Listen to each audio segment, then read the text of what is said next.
Hi everybody, this is Rabbi Amishay Etzalon, and most of y'all just know me as Amishay, right person, but at any rate, I am a rabbi, and that's really what this message is about, because I am, again, fundraising for myself, but like just a little bit compared to the greater whole. I need to go home, I need housing for a few days, I need to see my physician, a little bit of medical and healing supplies, and just kind of like reorient myself for a few days so I can get going again, and then otherwise I think I'll be okay.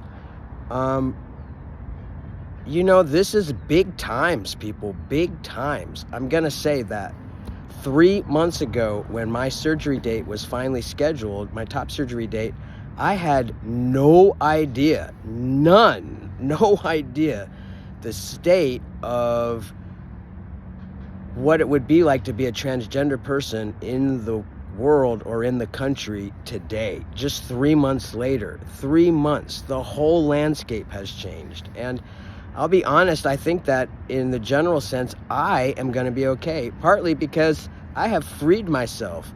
I mean, I freed myself in my body, but the whole process of all these years of going through this has been a continual process of healing. And like, my mind is free of that.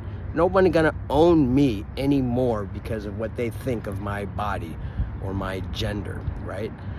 But employing myself or housing myself or any of that stuff, just even trying to figure out how to travel across the country to make gigs, or even like, how does one do activist work legally when many states are passing racketeering laws against any kind of trans activism?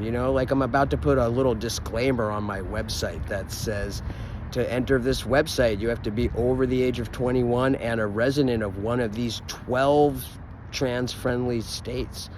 That's serious. And at the same time, I think I will be as okay as anyone's gonna be in this world, right? Where it's a lot of stuff going on. But what about all the other people? What about all the other people? And this is a time for me to be called forward. It's a time where I really have to examine myself deeply. Am I serious when I say it's time to come forward? Am I serious when I say I'm ready to serve? Am I serious about all that stuff? Why did I receive my rabbinic smicha, my rabbinic ordinations to begin with? I'm 20 years in the field, and I've done a lot of good work, but I just say, I think all of that's preparatory for what is happening right now. And I feel my whole life shifting under me, and everything is shifting, because now my life is going to be about supporting people as they try to survive this war. And it is a war. It is a war.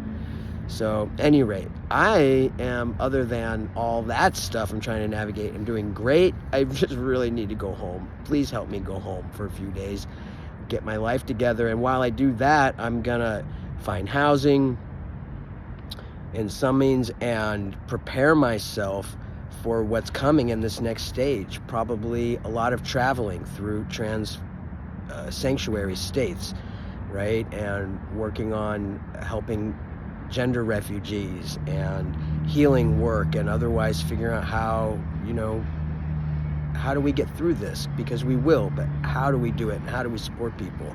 Networking with my colleagues, creating spiritual safe spaces, Jewishly and non-Jewishly, right? So all of that. So if y'all would one last time help me just complete the process, bring it full circle, take me home, right? Help me get home to finish my recovery, all that stuff, then I will go into the field, because I'm stable, I'm healthy in my body, relatively healthy in my mind, healthy in my spirit, and I'm ready to work. It was a long decade and a long several years to get here, but I'm so ready. So please send this intersex transgender rabbi back into the field so I can be visible and support people visibly from the field. Thank you. Love you all. Bye.